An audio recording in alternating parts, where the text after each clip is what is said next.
95 of folks. Here comes the caution. Flag is dropped here at Daytona, and away we go for the first time. Nicholas Morcel, Sean. Looks like most get through unscathed. Look at that, there's Reed Gibson. A big move at the inside line of Dom's, possibly a little bit of contact. Now, as we've got three wide action going through turns 1 and 2. And they're underway. Eric Hahn takes a nice jump. Wilson hasn't let him go very far. Go out here for Circuit Spa Francorchamps. Alex Johnson's off to a brilliant start there. See just how oddly shaped this one is. We saw in the background Eric Hahn go for a bit of a swing, and he's gone and he's over. New stuff. Cody Graham's the one-on-one up into second place. Alex Johnson 6/10 the lead at the moment. They're dicey up front. There's Andrew Kessel, Justin Sang. They are ready to go. The lights are out, and away we go for the very first time here at Okayama International Circuit. Finley Fitzsimmons.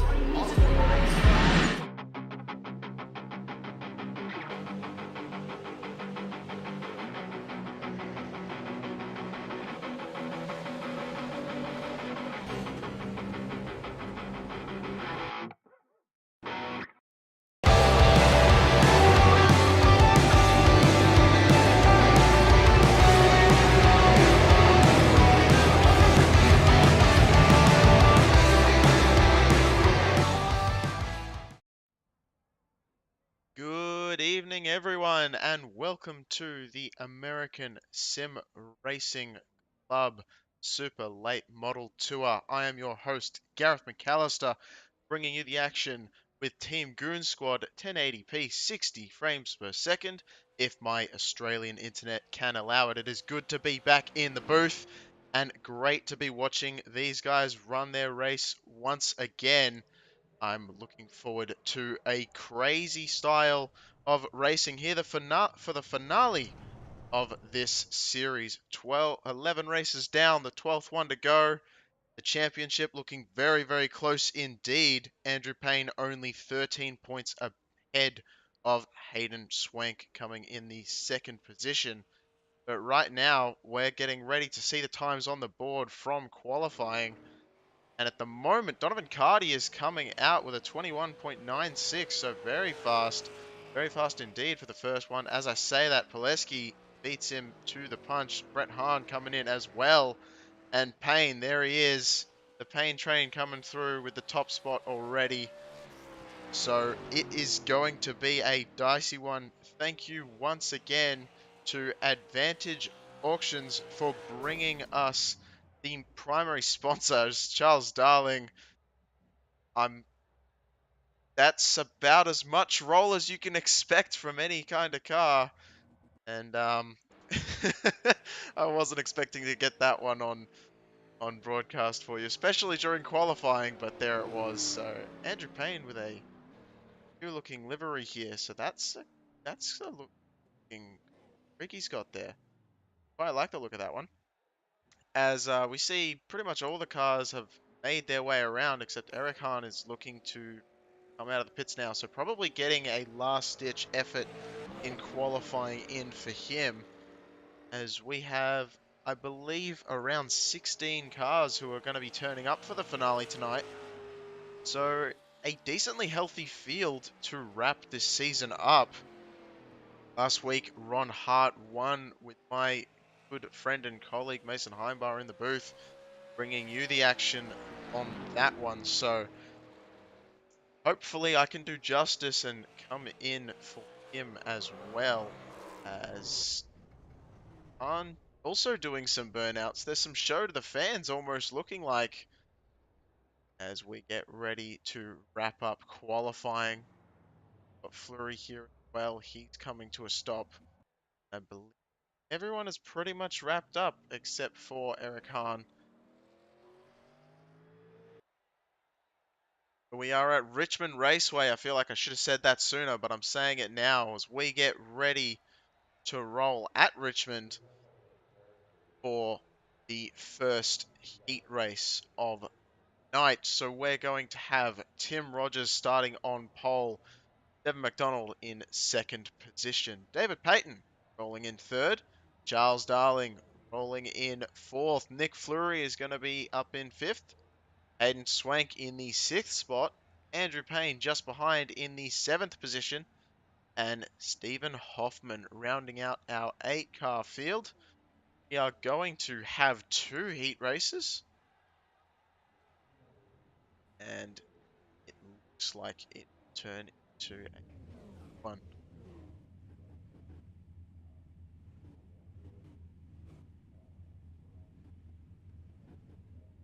So, thank you to all the fans and everyone else tuning in. I mean, if you're not a fan, then I don't know why you wouldn't be tuning in. But hey, maybe you come to see me, maybe you come to see the drivers. You don't really care about the racing, but either way, we are very, very excited to have you here. Thank you for tuning in and listening to me spout nonsense while we watch these amazing machines and these amazing drivers do their thing and go around here at Richmond Raceway. In Virginia, we are under lights for the finale, waiting for the pace truck to start making his way around. We're currently waiting on Stephen Hoffman make his way into the grid. Looks like he may decide not to show at this point in time. There's a pole right there from the cameraman. That's distracting. Bad camera angle for that one. There we go. That's better. That was meant to show just next to Andrew Payne. The vacant spot of Stephen Hoffman is not to be showing for this one.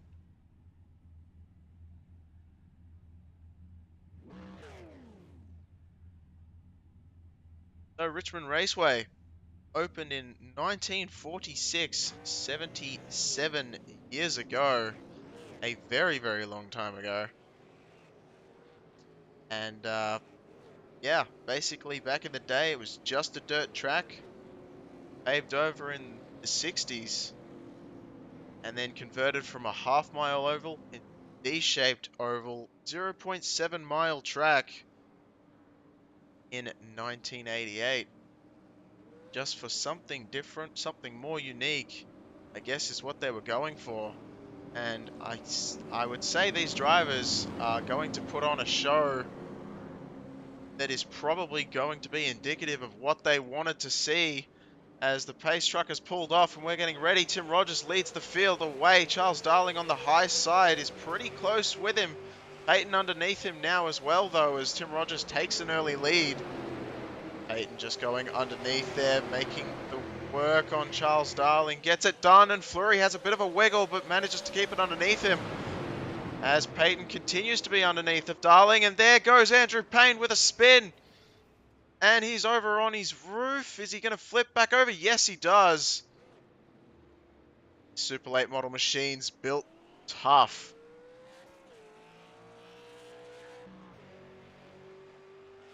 We're going to queue up that one.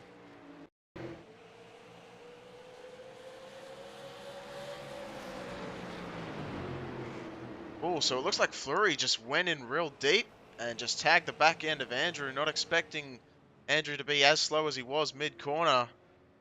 And just getting into the back of Andrew Payne's 93 machine.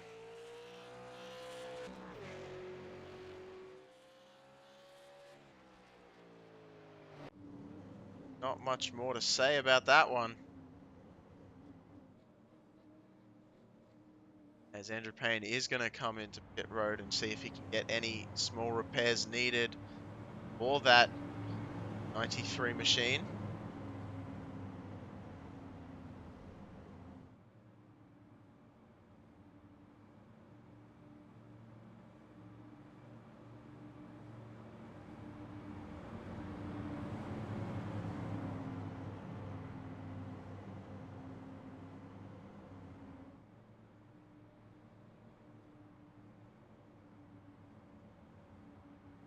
So as it stands, we do have single file restarts for all of the restarts here going to be happening during the heat races. And the heat races are 10 laps in length. Sure, I forgot to mention that as well. Coming back from holiday, I guess my mind's still trying to get back into it. Feature race is going to be 80 laps long with double file restarts until we have less than 10 laps to go, and then they will turn into single file restarts.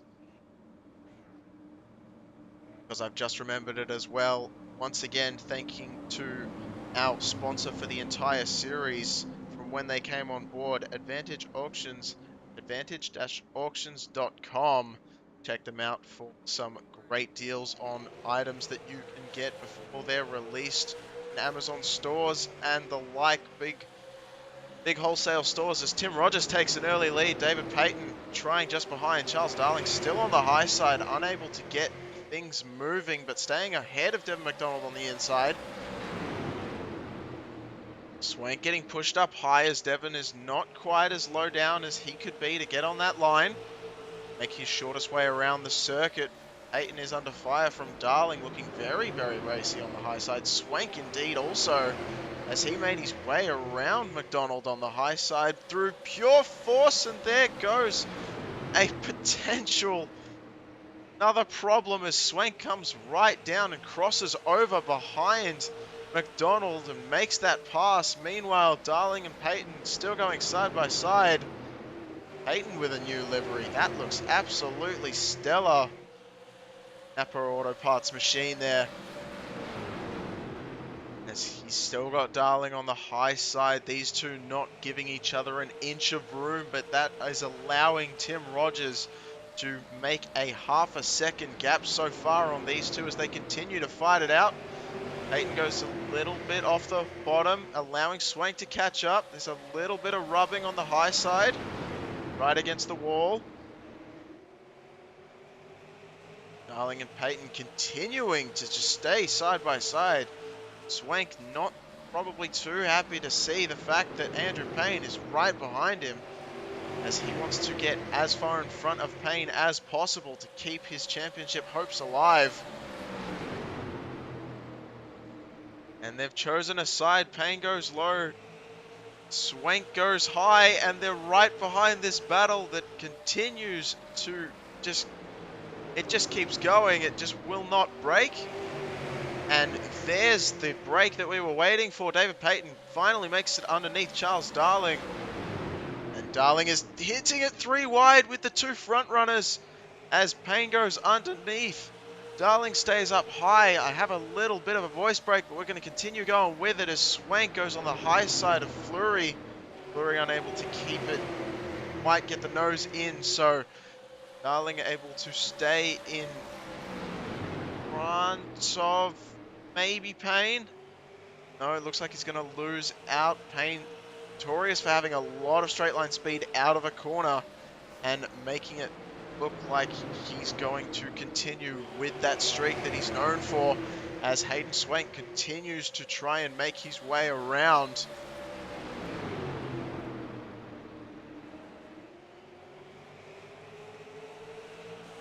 And continuing to go as the final lap gets waved by Barney the flagman, getting his arm a lot of work out. He must have built up so many muscles over the course of the series as Hayden Swank goes for a little bit of a bobble but manages to keep it underneath him. Rogers is going to take the checkered flag without too much of an issue. Right behind, there's a bit of a battle, but Payton will hold on second as Payne comes in third. Darling, Swank coming in 4th and 5th. I believe Reed was in 6th, and I missed it slightly because it goes by very, very quick as we get launched for another heat race straight away. No time to really get used to going on, and my ticker is there. It is. There it goes away. That's not what we want. Oh well. I guess I'll just run through it. So that'll be better. So Dante Hewer is being shown as going to be starting the first position. Second position is going to be Donovan Cardi, Brett Hahn, Ryan Wilderson, James Poleski, Eric Hahn, John DeMister, and Jamie Capehart. There's a newcomer. I don't think I've seen Poleski or Capehart before. Poleski I may have forgotten about him, and I apologize, James, if I've forgotten about you, but Jamie Capehart, I am fairly certain I've not seen that name before. Whether my colleague Mason saw him earlier or not, I am not quite sure, but Donovan Carty with a huge run, just absolutely sending it. Brett the Jet Hahn straight behind him, not letting him go either. Hewer is left wanting on the high side and gets overtaken by the two of them. Pileski is on the high side as well. No, I believe that's Pileski on the inside. Yes, Wilderson, and there was seemingly a major accident a little bit further back, as Demister is far back down, and we have the yellow flag that has come out. So not entirely sure what happened with that one, but it looked absolutely crazy. See if we can cue something up.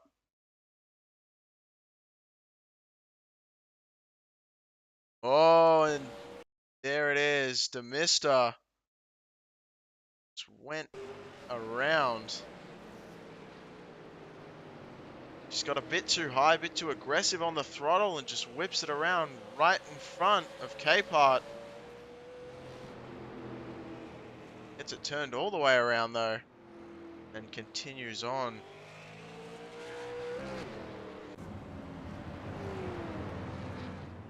Did have a report that Hewer went off track as well. Oh, Hewer with the similar sort of issue, but this time on corner exit, and has just looped it on the opposite side of the track, right in front of Barney the flagman. Yellow was thrown straight away as Barney saw it right in front of his eyes.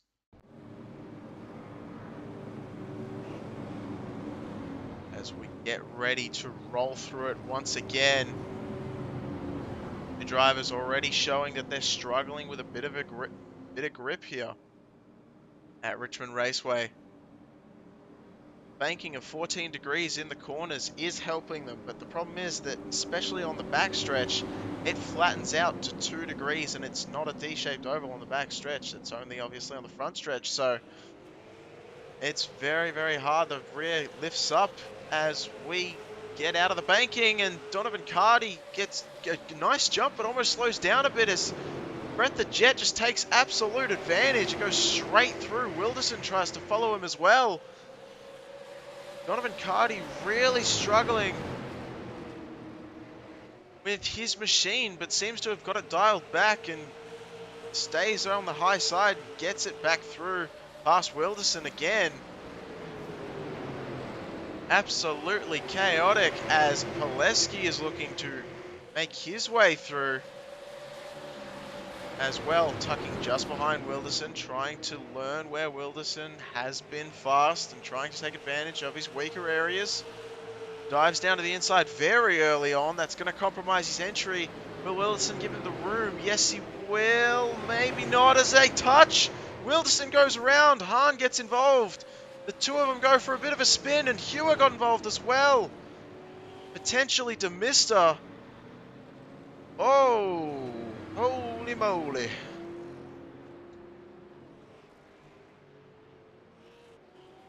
So that all started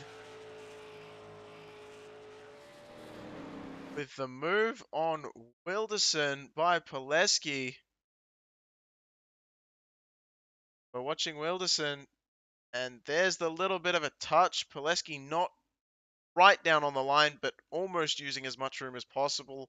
They just get into each other. Goes for a bit of a spin. Brett Hahn nowhere to go. Eric Hewer nowhere to go. Mr. looks like he was fine. He just locked it down super quick. So fantastic move, Mr. there.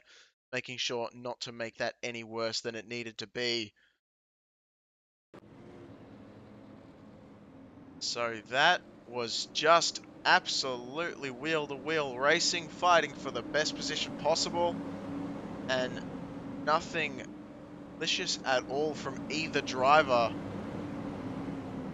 as we have some amazing talent and some fantastic wheel-to-wheel racing, as I say it once again, because this series just continues to deliver, even at its finale race.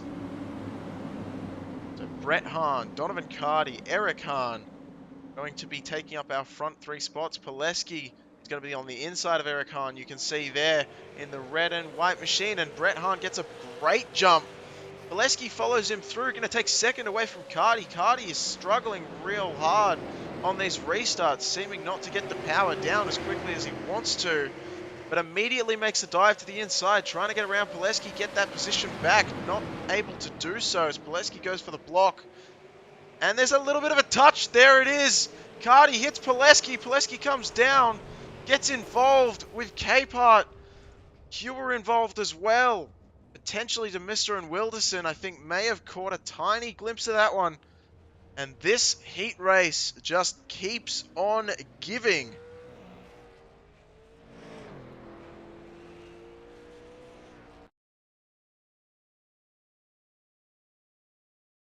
Gonna watch this one as we'll cycle it back just a teeny bit. Yeah, so Pileski just gets in front of Cardi. Cardi got the run on the exit and just not quite enough room there for his machine, and just a whole heap of accidents getting involved. And that is going to really hurt Pileski and Capehart. They got a big shunt in that one, both of those two machines. That 41 machine looking so sad. Oh, I feel for Jamie Capehart there. Donovan Cardi comes down pit road. Who can blame him? Pileski as well. So that happened. It's basically the way I'm going to describe that one. As the Super Late Model Tour continues to deliver. And we haven't even gotten to the feature race yet. Ron Fox coming in earlier on in the chat. Sorry, I'm just looking at it now. Saying, good luck, guys. Hope to rejoin you soon. Well, we hope to see you soon as well, my friend. Always a absolute blast seeing everyone involved in this series. And we're going to go to single file to clean this one up for the end. Brett Hahn is going to take the jump. Eric Hahn just behind. Father and son. Father working to keep the field behind him as John DeMister is also keeping the field behind him, doing a great job of keeping Wilderson just behind. Wilderson, a very racy driver. DeMister, often one that we see in the background, but we know he's got a lot more pace than he usually, unfortunately, ends up having, as he is going to hold off Wilderson. Jamie Capehart didn't come down pit road, I don't believe, so he's had a very damaged machine, but able to make it still work for him. So amazing job by him, and as I say that, he gets caught up in the barrier. Thankfully, nothing doing though, as Donovan Cardi made his way around safely after confessing to the caution and moving back down to the back of the field for the restart. DeMister and Wilderson are going to go side by side as they go to the back stretch, and DeMister's going to be having a little bit of a problem with the outside wall. Cardi's going to try and take advantage.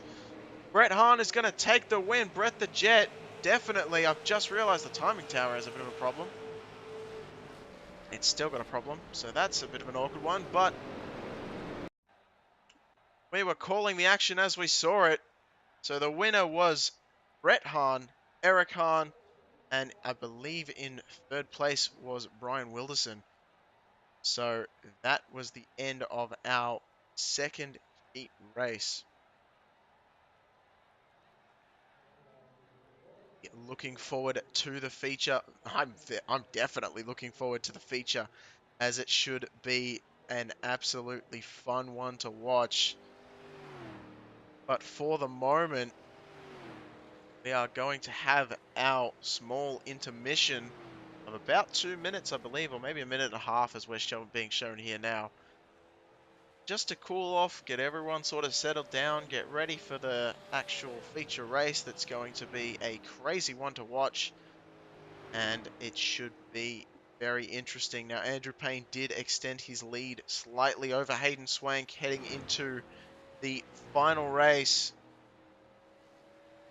So, as they were both in the same heat race, but Payne finished slightly higher, so extending his gap very slightly into the feature event. Definitely coming down to the wire. As I'm going to quickly say, I did say it earlier, but I'll say it again. Banking of 14 degrees in the turns. There's an 8-degree banking in the front stretch. the D-shaped oval, and 2 degrees of banking in the backstretch. So there's quite a bit of change here in the banking especially. So when you're going from a 14 degree, especially to the 2 degrees of the backstretch, it can really get the car loose and really hurt the exit. Just how stable you are on exit really as the car transitions over that small bump to get back to a much flatter part of track. And out of the corner when you want to put the power down as well. Certainly doesn't help that fact either.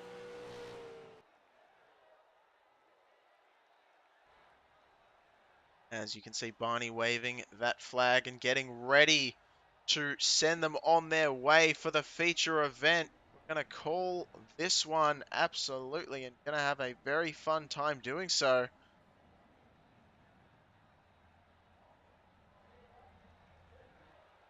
As that camera is too far out, so we will that one.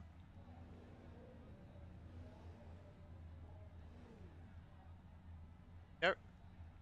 That's how I have to do it, but that's how I have to do it, so it's going to be done. Right, starting on pole, Tim Rogers with an absolutely dominating performance. Let's see if he can live up to his heat race performance from earlier. Brett Hahn with an equally nice looking performance. So he's going to be starting on second position in your first row. David Payton and Eric Hahn are going to be in your second row. Andrew Payne, Brian Wilderson are going to be in your third row. Charles Darling, Donovan Cardy in 7th and 8th. Hayden Swank and John DeMister are going to be in your 5th row. Nick Fleury and Jamie Capehart with a bit of heartbreak.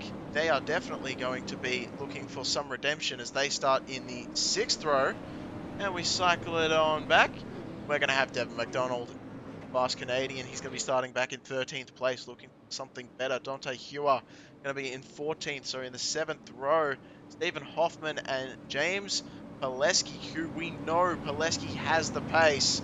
So Pileski is going to be making his way from the back of the grid in 16th position. So we are looking forward to a crazy race this time by. We know it's going to be full of intense action. When I say crazy, I do not mean that it's going to be full of cautions, it's going to be chaotic, it's going to be crashes, bangs, whatever. I just think it's going to be straight up phenomenal racing, wheel-to-wheel action, side-by-side, overtakes, you name it.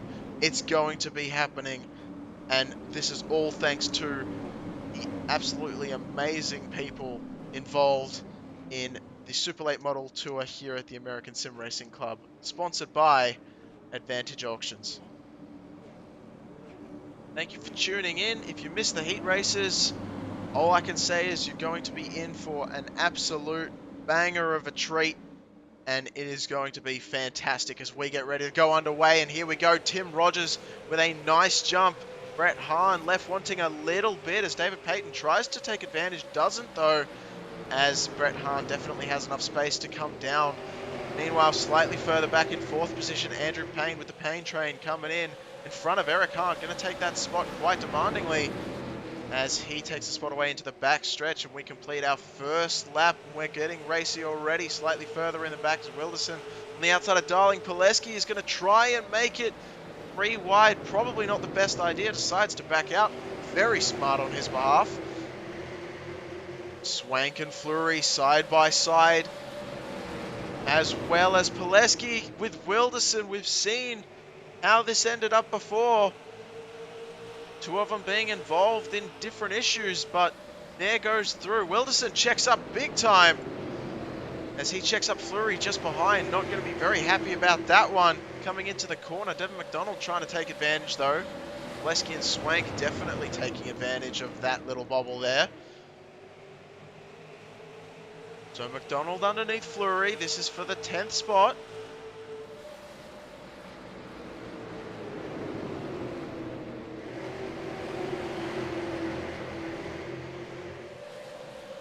And they are fanning out big time as there are hints of absolute chaos going on as Eric Hahn falls back a little bit behind Pileski. So he's finding himself having a little bit of trouble as we've got a battle for the lead, and we've just missed the overtake as Brett Hahn has made his way into the top spot past Tim Rogers. Both of the heat winners out the front here, both showing a whole lot of pace tonight. And it would be absolutely phenomenal to see how they can do. Tim Rogers, without having a win so far in a feature event, definitely looking for to add one of those to his list by the end of the season. Brett Hahn already, we know, has had a win under his belt and we know can perform absolutely exceptionally. So he's just chucked in a 21.5, which I believe is the fastest race of the night so far. Everyone else running 21.6s, 7s, and 8s. And there is a yellow flag coming out, so we're going to slow down the pace a little bit, as it looks like Dante Hua may have been involved in something. A little bit further down the pack, about 11th spot, maybe. Probably a little bit further back than that even.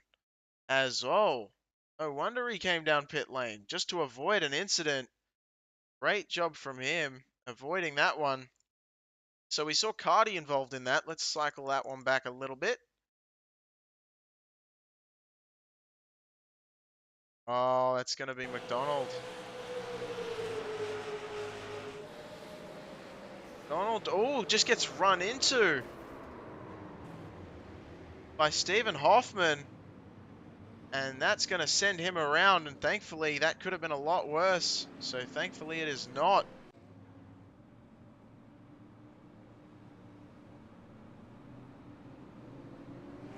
Or Hoffman, unfortunately, missing the heat race that he was meant to be taking a part of, the first heat race of the night. So not quite as experienced probably in these machines as the other drivers around him, and still trying to get a little bit to grips with what is going on. I can tell you from my very limited experience that these super late models are incredibly difficult to drive, and these guys make it look absolutely so easy. It is absolutely phenomenal for me to just watch these guys and do what they do, as Tim Rogers, it was keeping pace pretty well with Brett Hahn off the start there, but just wasn't able to get the power down once he shifted gears. You could really see that as Peyton gets alongside. Further towards the back, there's a bit of chaos as it just keeps on ensuing as Swank tries to go underneath the side of Pileski. Darling is also there. Brett Hahn just getting overtaken by Fleury on the right side of the screen just briefly. As we cycle back to that one, where he's going to make that pass happen, and does so. So Hahn is going to be stuck on the high side and falling down the standings a little bit. Payne, the Payne train taking over third spot, going around David Payton. Not entirely though, as Payton's still got his nose to the outside of that machine, but the 93 looking racy as ever, and he is going to take that third spot away, as Darling tries to follow him through as well. Not quite able to get there. Swank was just behind, closed in very quickly mid-corner, but lost a bit of the exit speed doing so.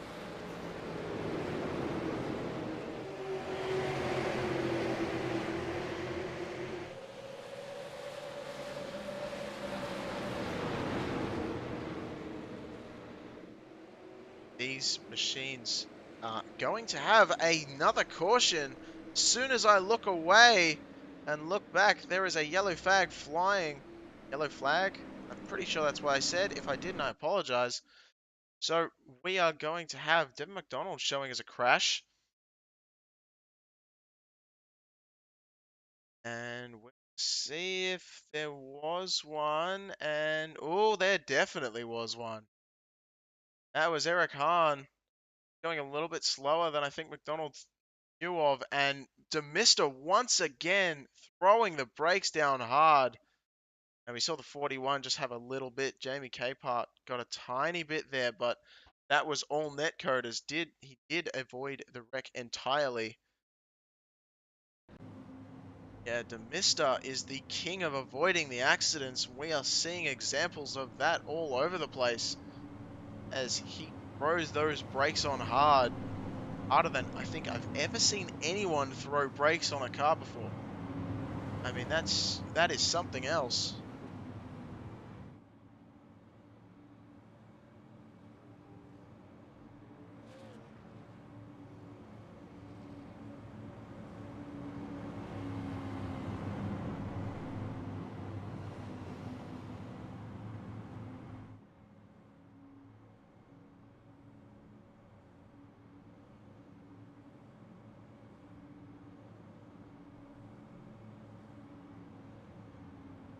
So lining up under caution. Again, double file restarts until we get to less than 10 laps to go.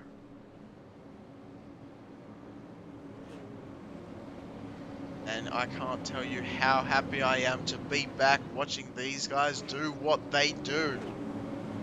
Getting very animated in the booth. I'm waving my arms. I'm doing everything. I know you can't see it, but I'm so involved in this action. I cannot bear it. I can't just sit still. I've got to do something. And I hope you're on the edge of your seat as well. We've still got in excess of 60 laps to go, but I can never take my eyes off the action that goes on in this series because it's always non-stop. And here we go, Brett Hahn taking the jump out the front. David Payton with a huge leap as well in third position. Unfortunately, Rogers bobbling just a little bit in front of him, so unable to do much about it. Hayden Swank and Andrew Payne, the two championship front runners, are going to be right next to each other, one in front of the other, so that is very close indeed. Cycling on back a little bit, Wilderson is going to be overtaken by Fleury there for the 8th place position. Hoffman and Hugh are exchanging places, and there go! Hoffman got into the back of, I believe that was Wilderson just for a little bit, and somehow Wilderson kept onto it. That was absolutely phenomenal.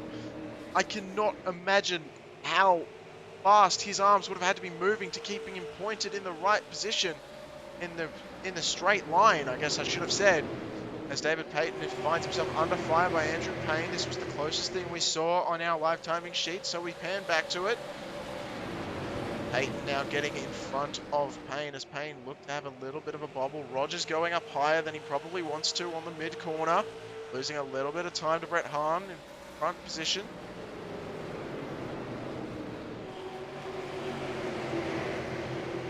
Look at how these cars are hugging that yellow line as Pileski is looking to make a move. Bit of a wall tap back further in the field as Darling tries to give enough room and does so. Pileski doesn't take full advantage, but definitely alongside. As they head into turn 1 and into turn 2, Pileski needs to get a little bit further down. Still side by side with Darling. We've seen Darling do this in the heat races. Somehow he's able to make that high side work very well, as opposed to other machines that would just let them by. Not sure how Darling does it, but he seems to do it quite often. As you got coming out of the pits there, that is going to be Devin McDonald letting the front runners go by. Staying on the apron there of the exit of pit road, thankfully. As Darling is going to be under a lot of pressure by Nick Fleury now.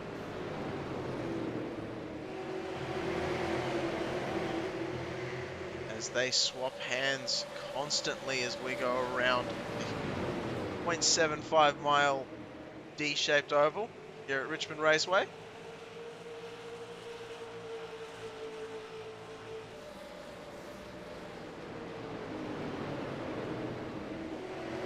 This is by far and away the closest battle on track as Fleury looks to make that inside work, and I believe not quite done so. Now he's done so.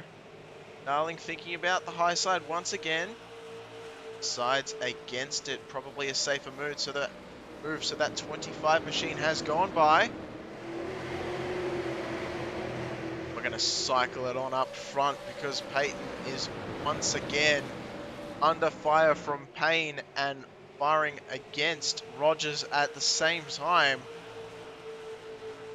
The front runners always showing as being right next to one another no matter which track we go to. Last week's winner Ron Hart not turning up unfortunately to our final event. but no shortage of winners up the front or competing at all in this race.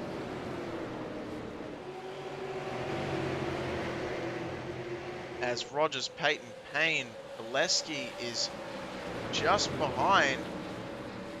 Swank in the middle of those two. Not sure how I missed over his name, but Swank is right behind Payne. Definitely something to keep an eye on as well as we go further back, because Dante Hewer and Stephen Hoffman were side by side for a brief moment as Hoffman takes over the 10th position.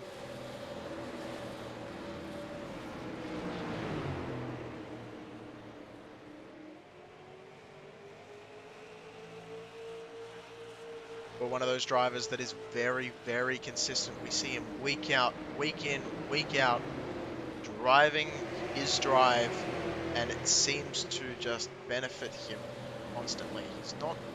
He struggles a little bit on the odd occasion, but when he gets a nice run and he gets it synced in, it just keeps going, and he just keeps making waves and making his way through the pack. So look forward to seeing him come through the field a little bit more towards the end as he gets something dialed in.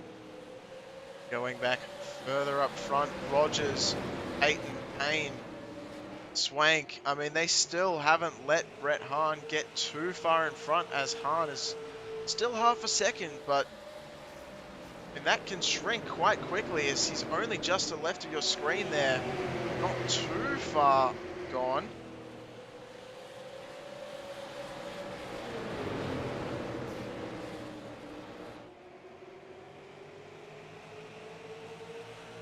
Hop on board here with Hayden Swank.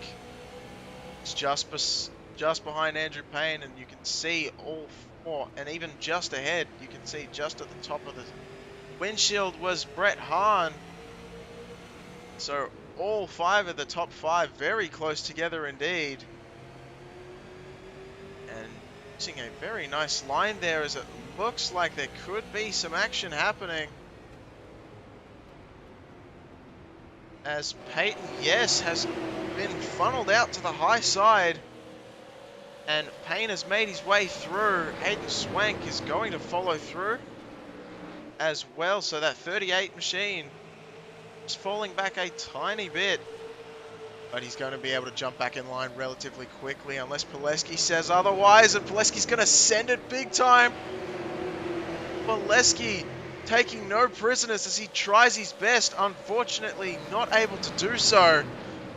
But he made a real good go of it. And a real safe go of it as well. So that is a good thing. That is what we like to see.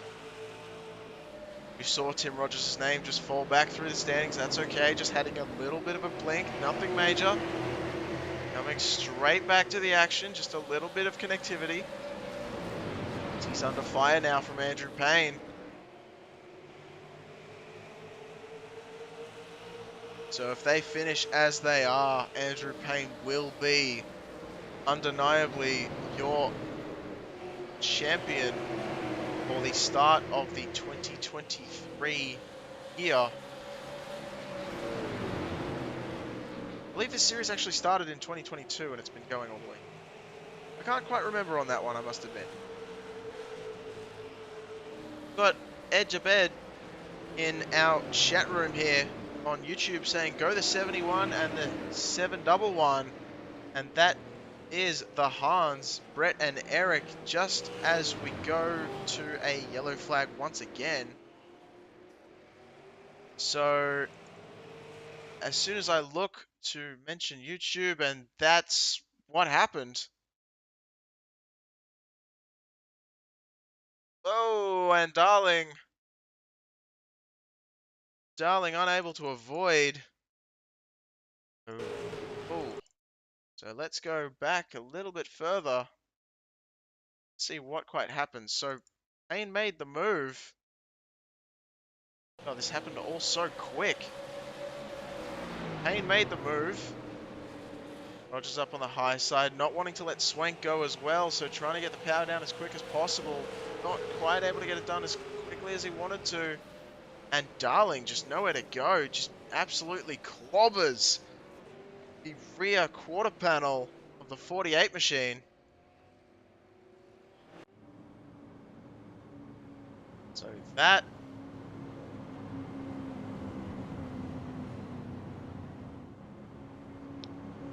that,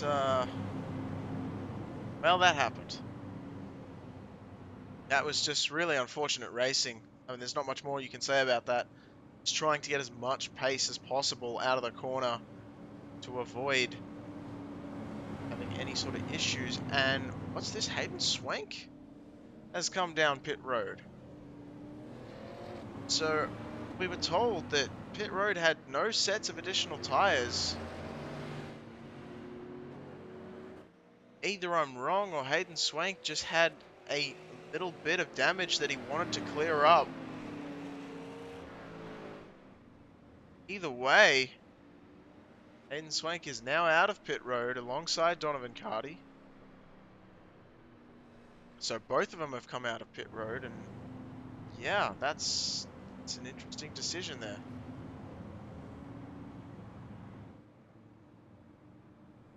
These drivers continuing to throw me for a loop, as I'm sure the fans at home, a lot of their different strategies. Just saw Tim Rogers there pull off to the side. Probably taking responsibility for causing that caution, so he's going to drop to the tail end of the field, as is customary here. Bring out a caution, and if you are sure that it's your fault, you take responsibility, you go to the back, and continue your race on from there. Almost like a self-serving penalty system, and really relies on the drivers admitting fault, and if not, of course, then we have a full inquiry afterwards. Thanks to Tanner Tallarico putting on the series and dealing with those sorts of incidents where there's no one who really thinks they're at fault, so they decide to have a little bit of a race control moment, getting everything organized, making sure everything runs smoothly as well. So big shout out to Tanner for making all of that possible throughout all 12 weeks of the season.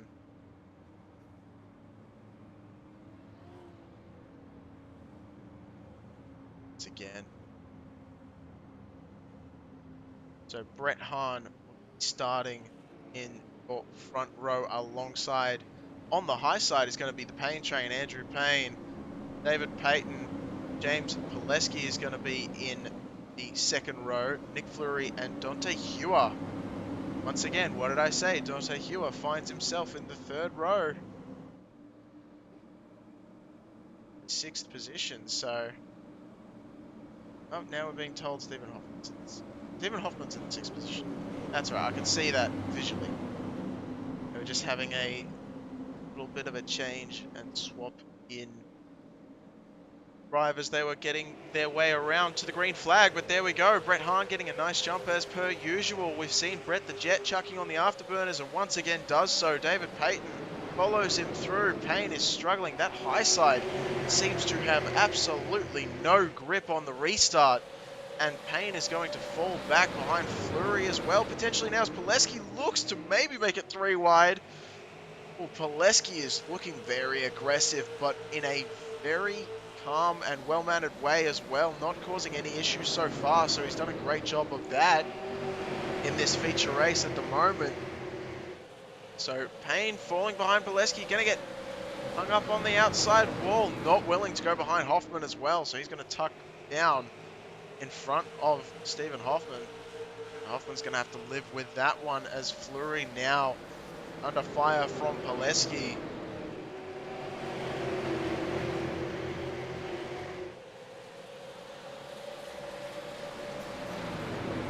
So I can understand a bit of confusion maybe with Pileski and Payne right next to each other. They're both sporting the 93 number. Pileski is actually registered as the 093. It's just not showing up on his car at the moment. But the easy way of identifying, I guess, would be that Pileski has the yellow number 93 and Andrew Payne has the classic white number 93. So Andrew Payne has a lot more black and Pileski has the white tail. And Pileski gets into the back of Fleury. Fleury goes around. Fleury gets collected by Wilderson. Hahn, they're going around. DeMister locks it down, turns himself around, locking down on the brakes. And Oh, that happened. So Pileski, we were seeing him drive very aggressive and just caught the rear end of Fleury. That is what brought that one out.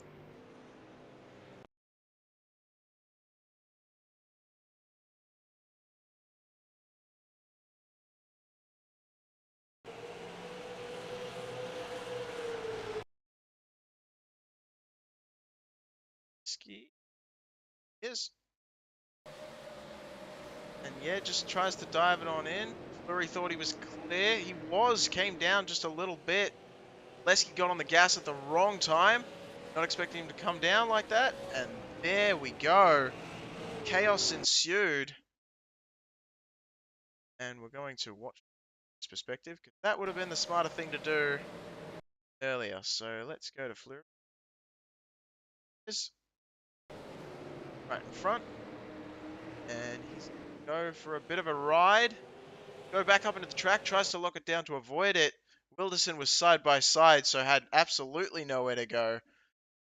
Hahn, unfortunately, didn't have anywhere to go as well, because he had a little bit of an issue. I think he hit the wall, and I think Darling got into the side of him as well, as Demister spinning around trying to get locked down.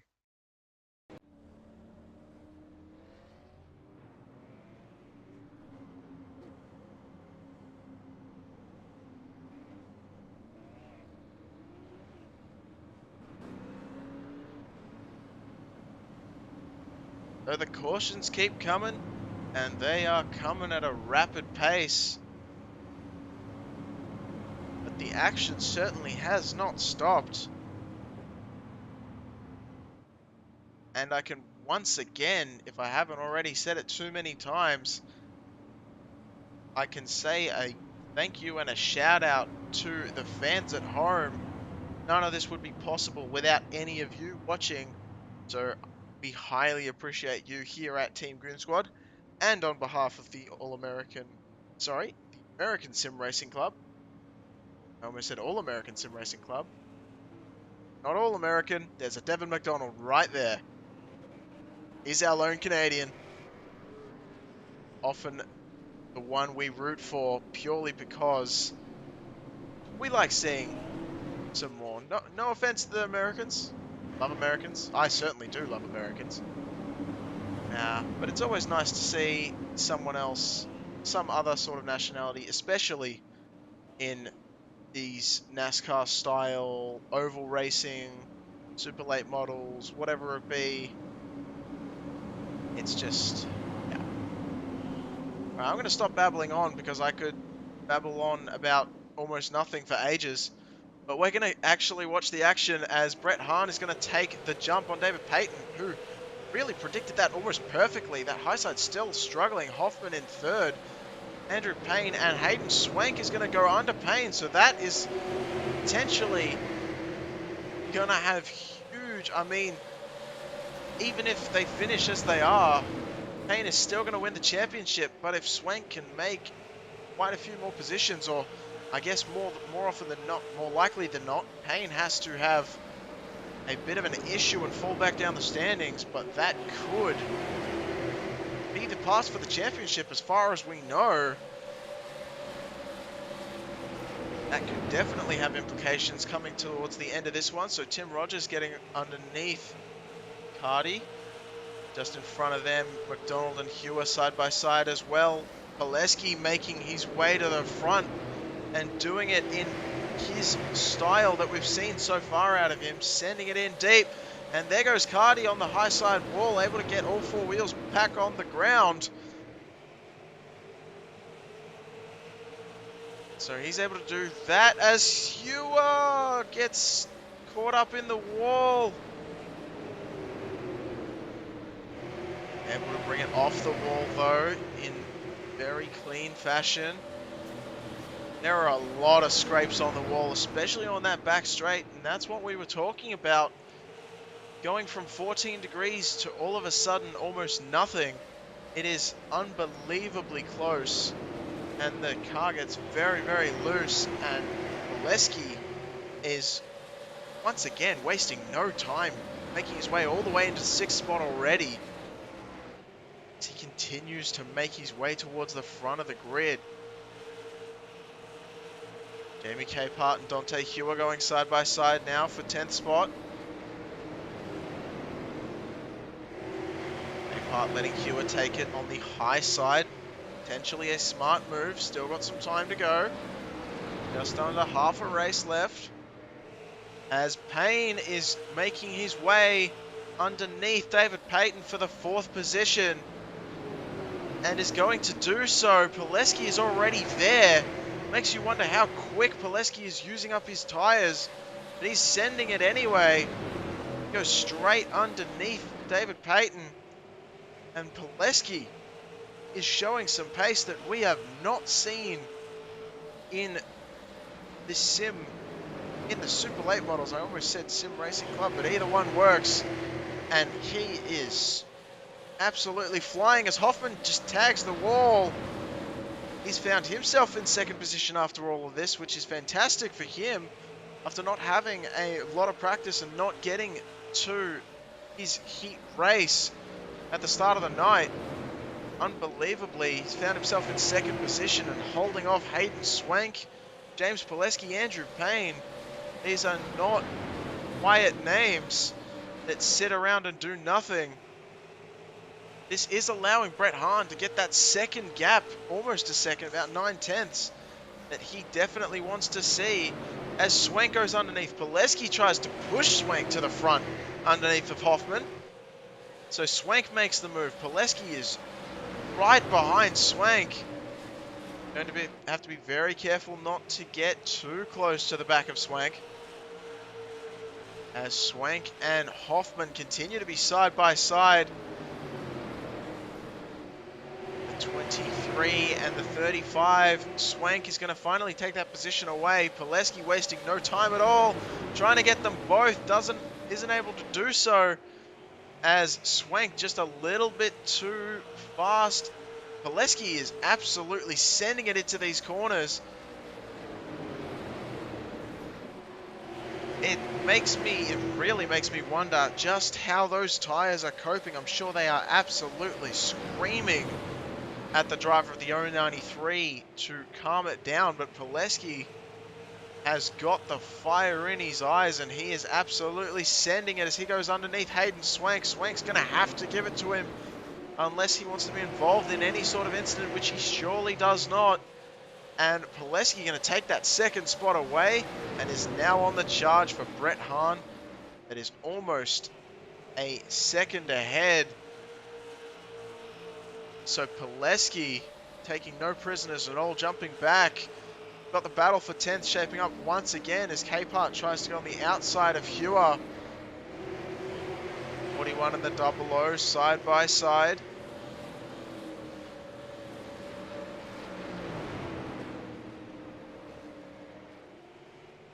I'm really liking the look of Capehart's number 41 machine. I don't know what it is, whether it's the colors, whether it's the design that he's got on that Super Late model, but it just looks fantastic to my eye. Feel free to debate me about that in the chat, but it looks absolutely amazing to me. We continue to watch this battle, and it is the closest battle on track at the moment as they continue to be side by side. Capehart and Hewer, neither one giving each other the spot.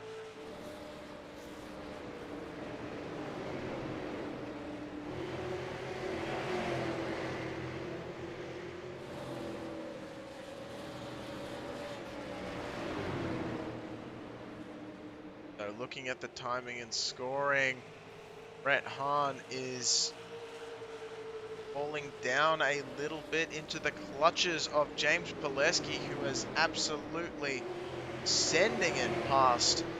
Something must be working for him with doing what he's doing, and Tim Rogers seeming to have a bit of an issue deciding to come down pit road.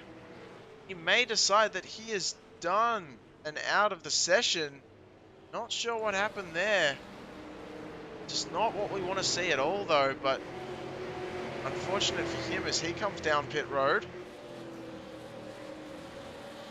Jamie Capehart is going to take that spot away Going back up front because Pileski has made the move, but it's caused a big issue. As I can almost imagine exactly... Oh, Devin McDonald tried to get it sent... Oh, no. What has happened?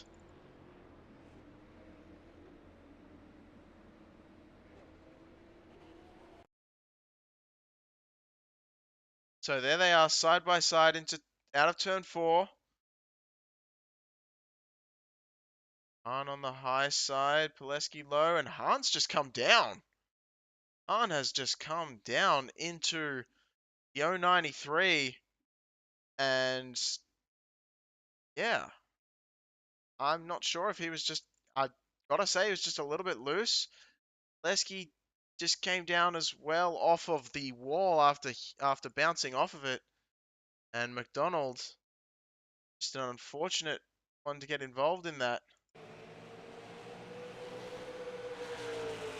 Yeah, that's a bit of a dicey one. As McDonald coming in, trying to chuck on the brakes, and not quite able to do so. Everyone else getting lucky to avoid that one.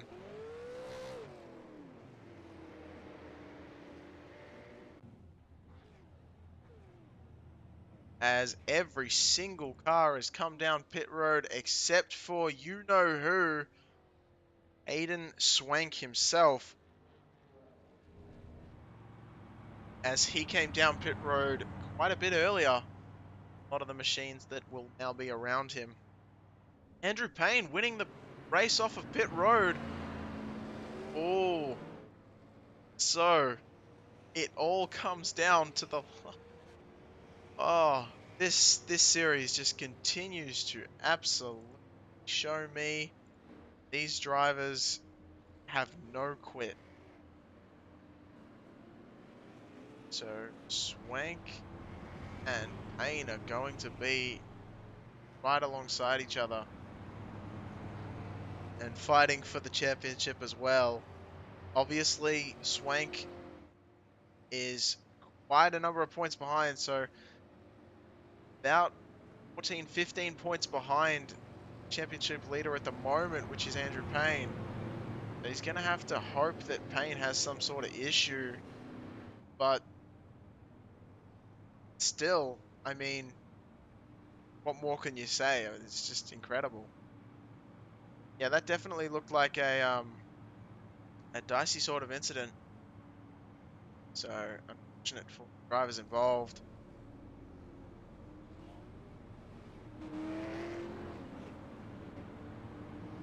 See some cars there still getting their work done on their machines.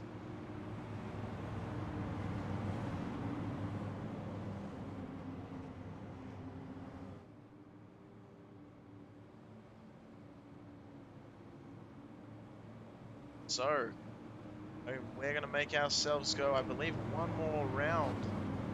And the pace truck's lights should come off this time by, but we are going to have Hayden Swake and Andrew Payne on our front row.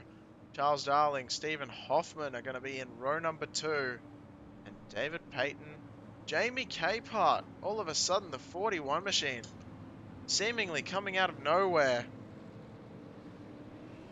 And has just made his way into the top 6. So absolutely fantastic driving from the 41 machine. And we get ready to roll once more.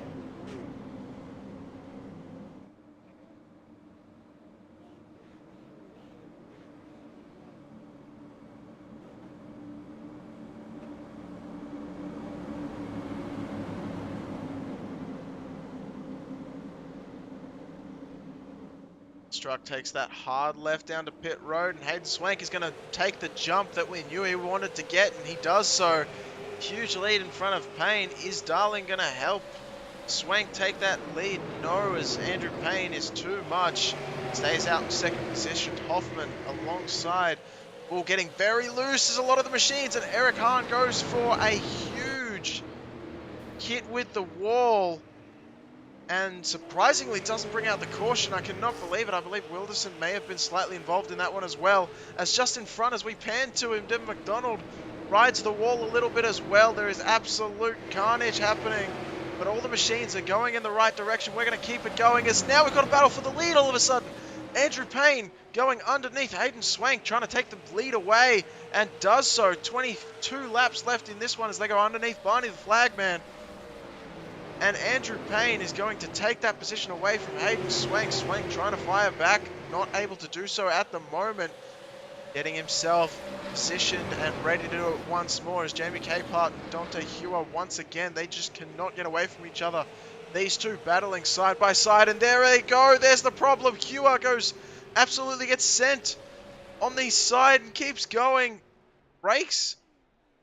Just stops in the middle of the track hoping for a caution. There is none. There's the caution. Unbelievable levels of... What do I say?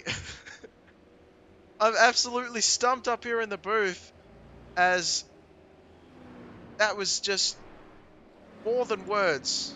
More than words. So Hewer underneath Wilderson. Wilderson just gets loose on the high side and turns him. Oh. Just absolutely unfortunate. There's nothing wrong with what Capehart did there. Just lost the rear end, tried to check it up as quick as he could, and very nearly succeeded. But unfortunately, just barely, you can see him start to get it back and just barely turns into the back of Hewer. And Cardi very lucky not to get involved in that one as well, just behind the 41 machine. May have got a slight nudge, but nothing major. As that one got wrapped up underway.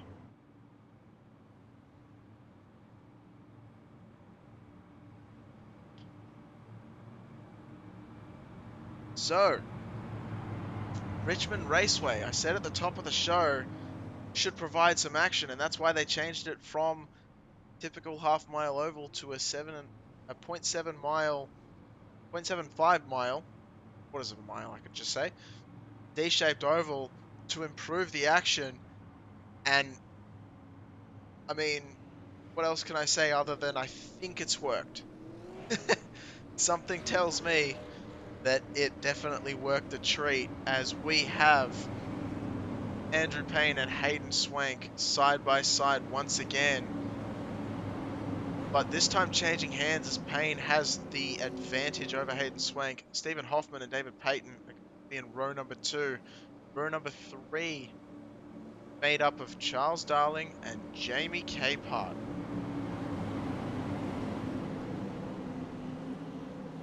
So we currently have 3 cars in the pits. That's going to be Hahn, Hewer and Rogers. Eric Hahn, that is. And here we go, under green. Once again, Andrew Payne gets a nice jump in front of Swank. Hoffman follows through. Payton left wanting big time up on the high side. There goes Eric Hahn just outside. And we've seen a huge accident unfold. It sounded big. It doesn't look like it was too big. DeMister once again avoiding injury. I don't know how he does it all the time. He's only gotten involved in one. And there has been so many around him so far. So we're going to queue this one up. This happened very, very quickly, straight after the restart. Wilderson showing involved, but it may have been in front of him as McDonald. Yep, okay, that's Cardi. Cardi's been going for a spin, so we're going to... Our live timing is not entirely accurate, but it's definitely been Cardi and Darling. So what happened here is... Oh! That was Brett the Jet. So Brett the Jet Hahn seeming to get into the back. Let's go for a little bit of a wider shot here.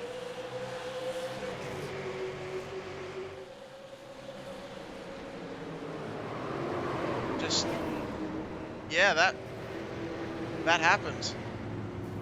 That definitely did happen. So I believe what happened was Darling just checked up a little bit too much, and a lot of the drivers weren't ready for it. And Cardi saw it coming, so he checked up, and Brett Hahn just wasn't ready at all. So Hahn got into the back of Cardi, subsequently got into the back of Darling, and it just chaos ensued from there.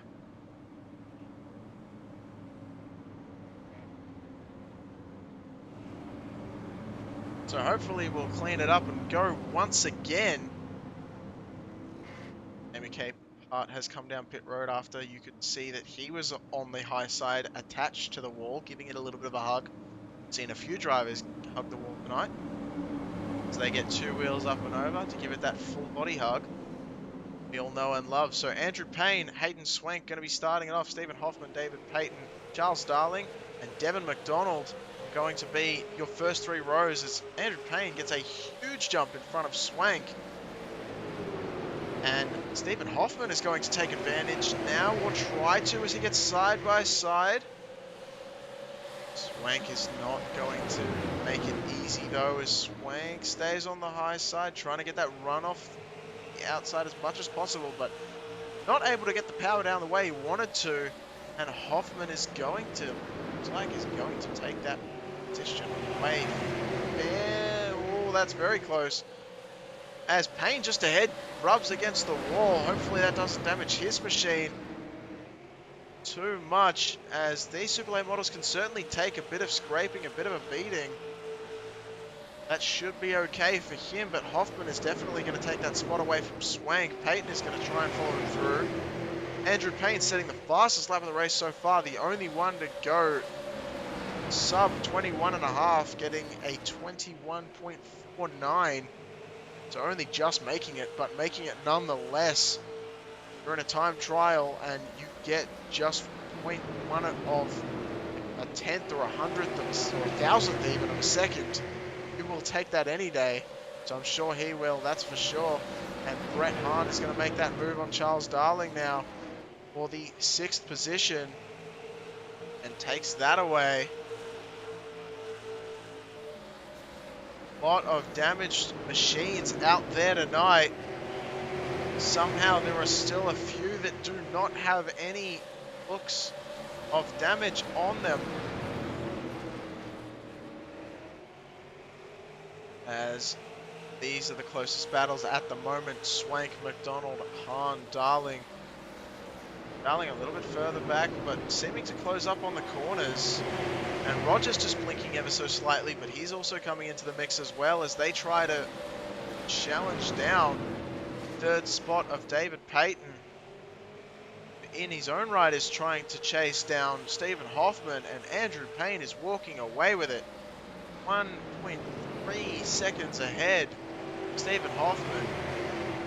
He's got to try and not hit the wall, as we've seen him do a couple of times so far, to be able to keep his lead and not have too much damage on the right side of that machine. Brett Hahn trying to make his way through the field once again as he's alongside Devin McDonald. On the Fast Canadian on the high side, the 18 machine. Going to let Devin McDonald go by. Still fighting a little bit, but not. There we go, tucking in behind, not wanting to get stuck up on the high side. Who can blame him for that, as it has been a struggle for all of these drivers so far tonight.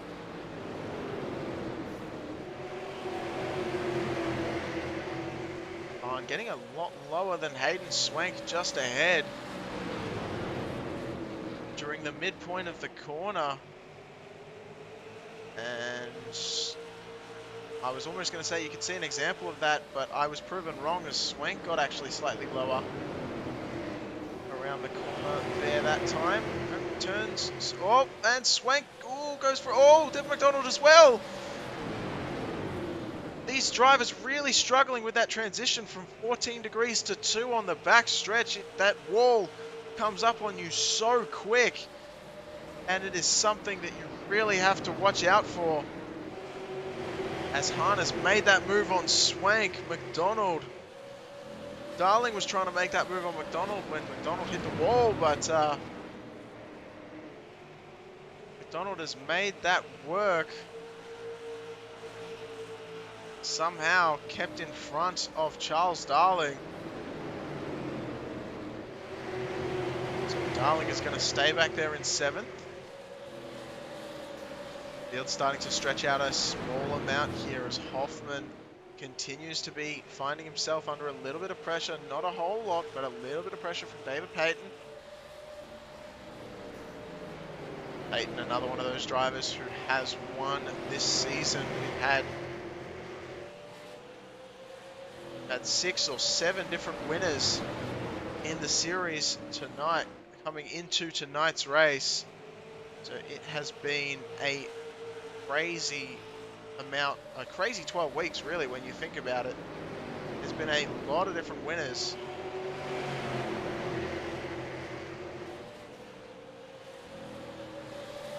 And a very intense scoring season as Payton has looking like he's closed that gap to Hoffman ever so slightly, still trying to get his way through.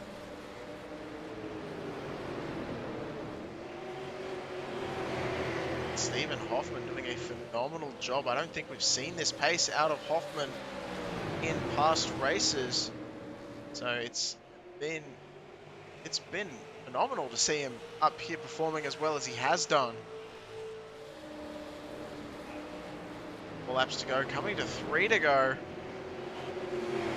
here at Richmond Raceway in Virginia.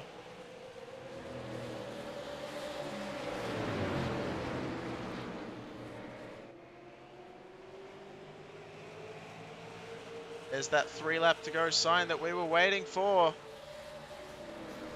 Andrew Payne, Stephen Hoffman, David Payton, your top 3 positions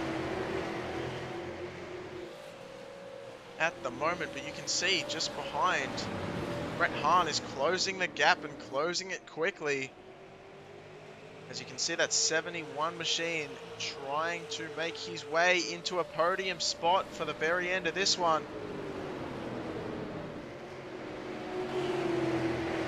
2 laps to go. Andrew Payne continues to make his way through the field just in front of these drivers that we're currently looking at. That's going to be Hoffman and Payton. Just in front of them, you've got Eric Hahn, who is a lap down car, so may come into play, but looks too far in front to actually come into play, get involved in this one, but maybe not as he's there. He's right there now. The white flag has come out, and Andrew Payne is going to take the checkered, but all eyes are focused on 2nd place as Stephen Hoffman is still under fire, but manages to hang on to it. And David Payton is going to take 3rd. So Andrew Payne, your championship winner, your season winner, your race winner, your winner of everything. So Andrew Payne is going to celebrate in style. I'm sure we're going to see the classic burnouts coming out. There they are.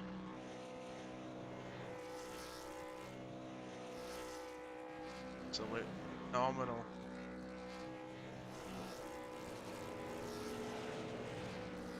Oh, is he going to do the Olympic rings? Oh, not quite. Wasn't too far away, though. That actually looks spectacularly close to, yeah, anyway. Just missing the couple on the bottom. As he continues to burn it down and doesn't want to stop. So that is the final race and the conclusion of the series. You can see all 3 cars there as Andrew makes us look at Hoffman pointing in the wrong direction and David Payton winning slightly up the line. I love how they do this in this series, but we're going to grab our first of people we love to talk to, and that is going to be David Payton. So here's, and oh, we're going to see Andrew Payne is doing a, I believe that's called a Polish victory lap. And I believe that was named that because, if my memory serves me right, I'm not looking at my sheet at the moment, but I think it was a Polish driver. I've forgotten his name, and I know I'm going to be crucified in the chat later for this. But yeah, he basically won the race and went around the track backwards, and everyone was wondering, why are you doing that? And he said, well, I want to do something different. So essentially, that's how that happened. But we're gonna get the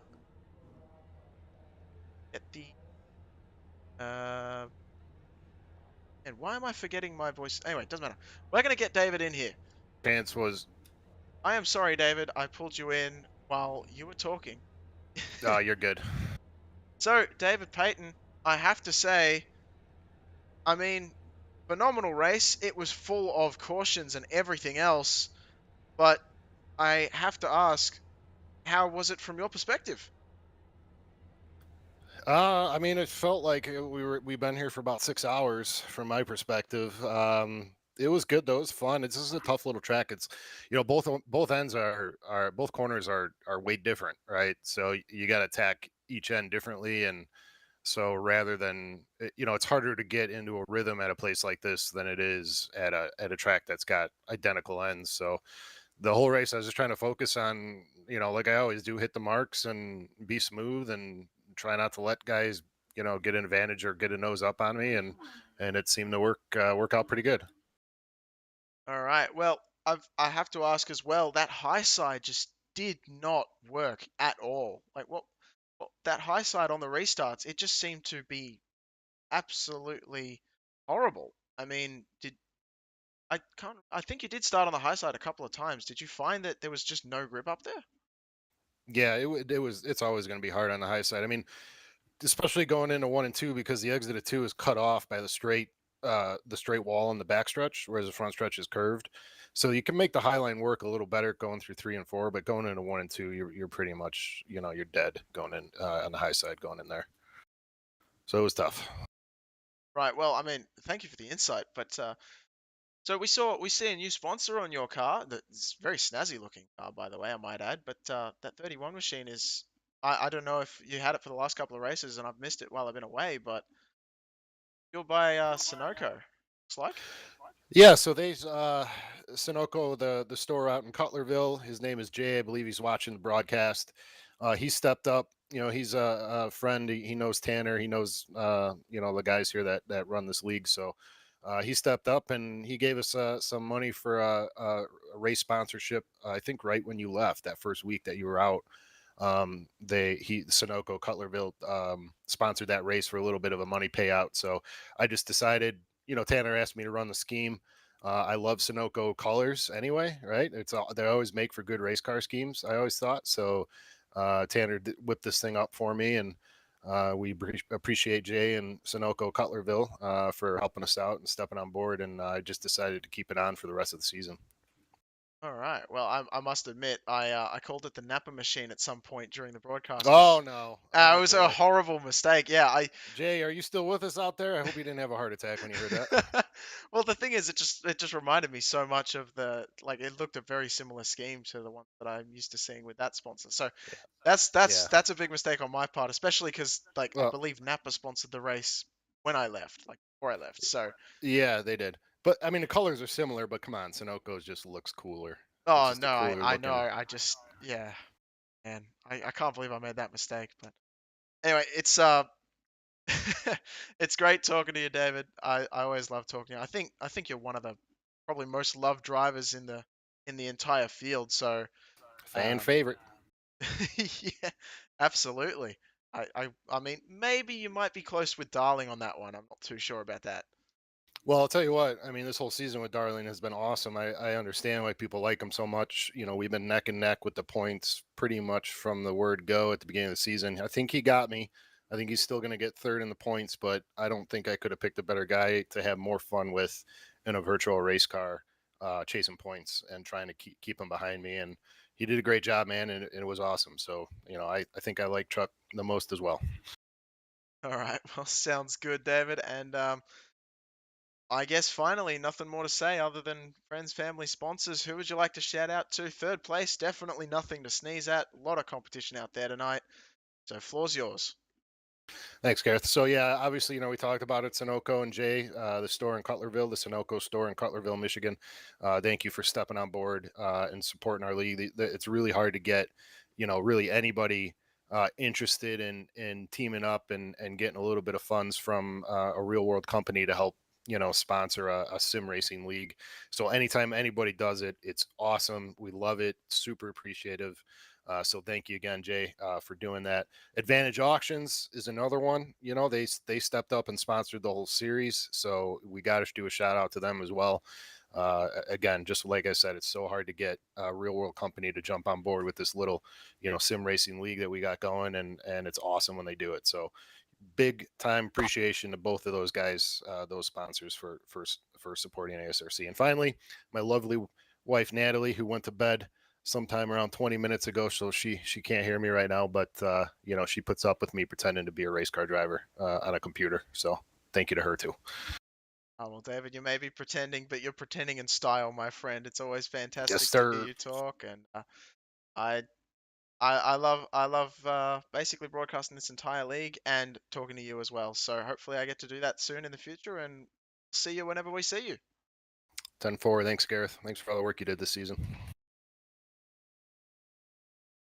All right, that was David Payton, and I appreciate him telling me that towards the end there. So next up, we're going to bring in Stephen Hoffman, and we're going to right now. Hoffman, have you got a copy? Yeah, can you hear me? Yes, I can. So I have to start with the elephant in the room, for me anyway, which is I don't think I've seen you perform anywhere near how you performed this week. And I don't mean that in a bad way. I mean, like, you just seemed like you were on rails tonight. I don't know what happened towards like the last half of this race, but you just blew by people. Yeah, first of all, I'd like to say welcome back from your smoko. It's been a long one. I didn't know how many cigarettes you was going to have there. It was a long smoko on vacation there. But yeah, we started last. I missed the heat race. I missed qualifying. We had a round of storms come in here, and my son, I was trying to get him back to bed and whatnot. So I started last, and I knew I would figure out eventually what lines to run. So I just kind of took my time. I got into the 18 there, I think the one time rushing it, and then I really had to calm myself down and um, was able just to work my way up, and it worked out at the end. We didn't pit in that first caution, and luckily enough, unfortunately, the wreck and the leaders there, and they let us pit and got new tires and come out third, and it worked out pretty good for us.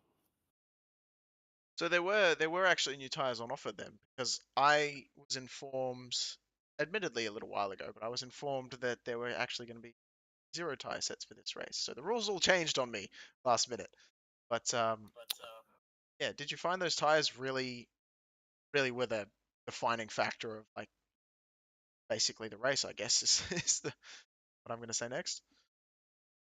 Yeah, Hayden didn't. Hayden pitted the first, and he was the only one to do it. And they, after about like lap 25 on a set of tires, they really started to push in 1 and 2, and it got real tight. And then it was the same way in 3 and 4 eventually. And it worked out. There was like 20 to go, so our tires fired right away after about 5 laps, and we was able to work our way around him. And then Dave put on a hard battle there. He had new tires. All three of us had new tires, and holding off Dave was pretty rough. And I knew Brett was coming too, so Andrew drove away from us. But I think the last 5 we were just all holding on. Yeah, it definitely looked that way. It looked like a bit dicey with a lot of cars losing the rear end, especially coming out of turn number 2 and coming onto that back straight. The wall a real scary moment for you when the wall's coming up? Exit? Not so much. This is kind of like I was listening to Dave's interview, and it's kind of the same thing. It's real weird, like you said, when the wall comes up. If you hit it right coming out of 2, there's kind of a dip right on the yellow line, and it'll slingshot you out of it. I think that kind of helped why I was able to catch up so fast. But if you hit it just right, you would miss the wall completely. But if you slipped up a little bit, it was definitely coming up quick. Oh, All right, I mean that sounds dangerous enough for me to not want to get in the car, but because I know for certain I'd mess it up. But it's it's been an absolute pleasure to watch you race here tonight and everyone else in the league. So, who would you like to give a shout out to for the second place finish? I think mom and dad and my brother Kyle, they've watched all y'all's broadcasts since the league started this season.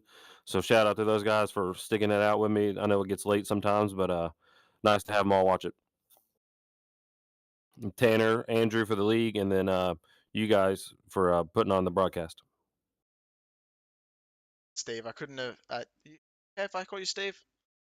Yeah, it's good. Yeah, well, Steve, I couldn't have said it any better myself. You know, that was very nice actually. Um, so yeah, so once again, thank you for talking to me in the booth, and I guess I'll see you in the near future. Yep. Hope to see you soon. All right, that was Stephen Hoffman bringing in the second position. A family and friends cheering on at home as well. So thanks for everyone of them, and to whoever who is still awake and watching as well. Do run this league a little bit late, but coming in for the final interview, we've got to bring the man of the hour, Andrew Payne. And here he is. Andrew Payne, welcome to the booth. Thanks for having me.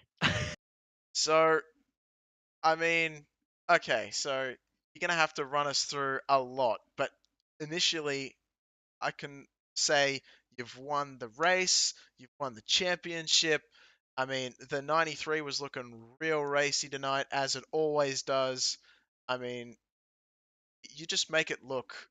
I don't want to say easy because it's not easy, but just seem to make it look so consistent, I guess is another word I can use.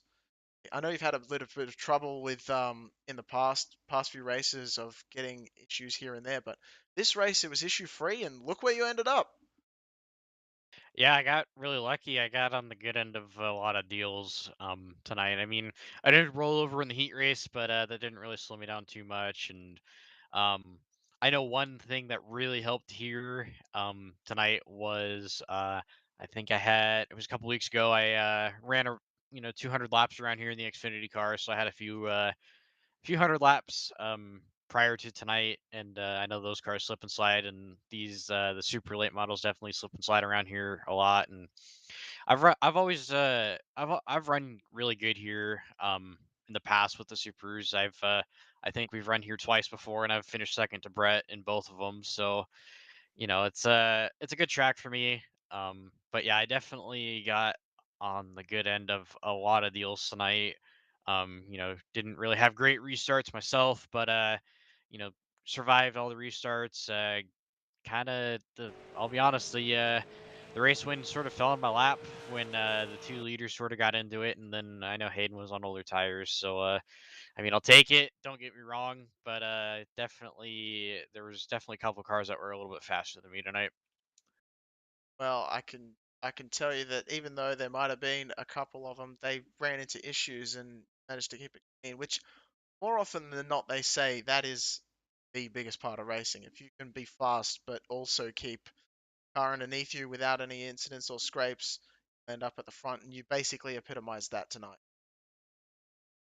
Yeah, yeah, I know that. Like we were talking about, the leaders definitely got into it, and I just went into tonight, just with the mindset of running clean, just making all the laps, because that's what it was going to take for me to get the championship tonight. I think I came in with 13 points, to the good ahead of Hayden, so it's just a matter of maintaining, and that's sort of what I did tonight, and ended up on the good side of a lot of deals. So tell us as someone who has never been in a championship battle, because I'm not fast, um, but tell us as someone who was and continues to be, and I'm sure will continue to be in championship battles. Did you find yourself racing like with more of a heart beating in your chest when you were around Hayden, or was it just business as usual with as it would be with everyone else?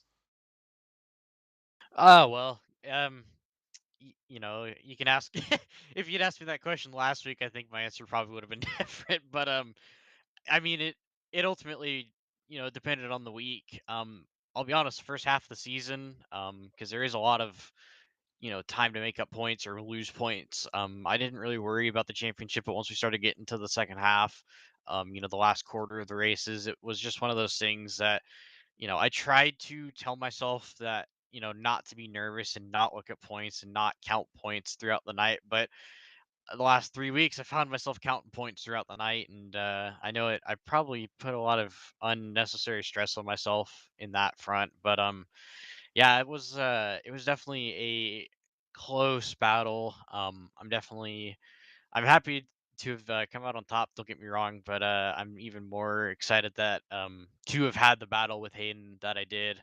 If I had won it or I had lost it, it was fun no matter which way it went, and I'm glad that we were able to race it around each other without any issues, and that we seemingly, ran didn't neither of us ran into a ton of issues that put one of us out more so than the other, and I'm glad that we were able to race pretty hard with each other. Very well spoken. I do have to ask as well, like when a lot of those cautions came out, and especially starting on that top side, we already talked to David about this, but starting on the high side, it seemed like there was just no grip up there. Like everyone was just, I mean, I know the leader gets priority jump and all the rest of it on the inside, but it just seemed like once you shifted that first time, you just lost all power.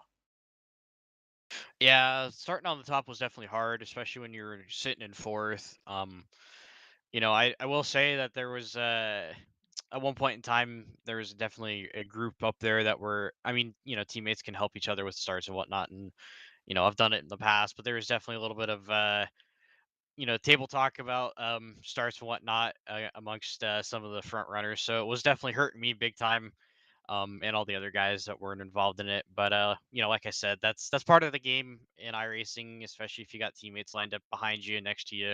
You can sort of give each other a little bit of a heads up. But yeah, starting at first, starting at second, it didn't matter. The if you weren't starting in on the pole, you were kind of a sitting duck, especially starting second. Had did that a couple times tonight. Got the bad end of a lot of restart deals in that front of just losing one, two, three, four spots. But it just ended up getting out front when it really mattered, and I, it's definitely learned a lot of stuff too, and put that in the memory bank for whenever we race again. All right. Well, sounds good, and I know you're going to do it because I mean you're Andrew Payne. you know, bring home the pain train. So yeah, it's yeah. I don't know what I'm trying to achieve by saying that, but I do know that I always love watching you race, watching you work your way through the field, whether leading the race or work your way up from the back. It's always amazing watching you do the thing. And yeah, I guess finally, last but not least, who would you like to give a shout out to for the win tonight, but also the win for the entire season?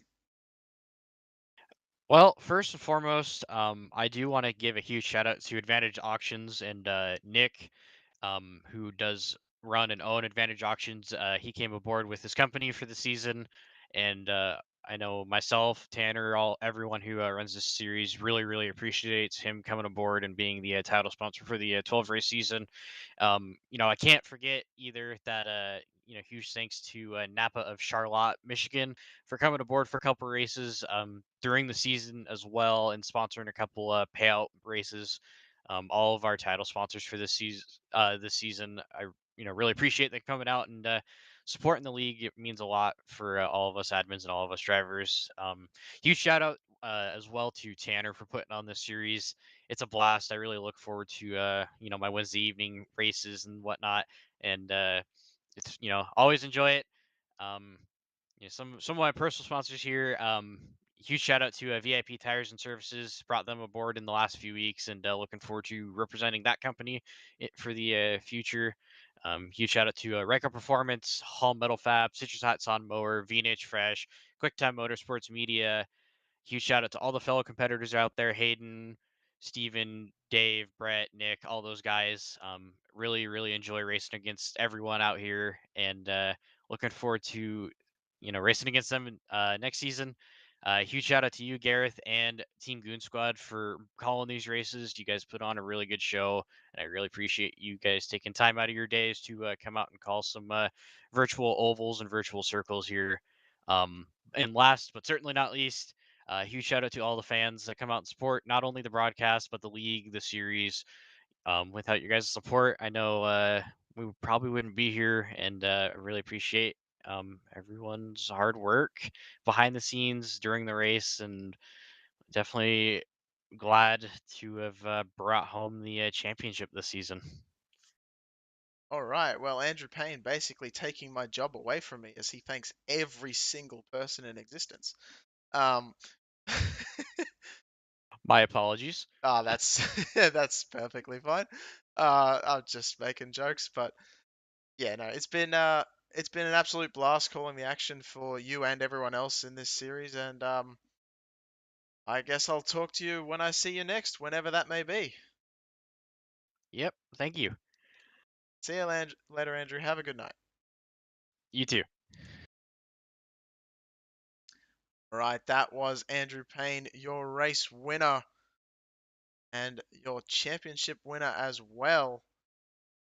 And once again, I do not buy the results tab. It seems to work for me, but I'm still on broadcast, of course. So I'm going to do the only thing I know how to do and up the hour. There we go. So you can see where the drivers finished up. Obviously, they say out when they left the session during the race. However, that was the position they were in when they left. So I'm not sure why it only says top 8. We'll try and get that one sorted out for you by the time next season rolls around. But Andrew Payne coming home in 4th, Stephen Hoffman, David Payton 2nd and 3rd, Brett Hahn and Hayden Swank are going to be your top 5. Thank you to all the drivers and sponsors, family, friends, people from everywhere. I mean, as Andrew said it better than I ever could, just thank you for everyone coming on board. And it has been an absolute blast. On behalf of myself and Team Goon Squad, thank you very much for tuning in tonight, and we will see you in the near future. I am sure of that. Have a good night. Relax. Enjoy yourselves. See you later.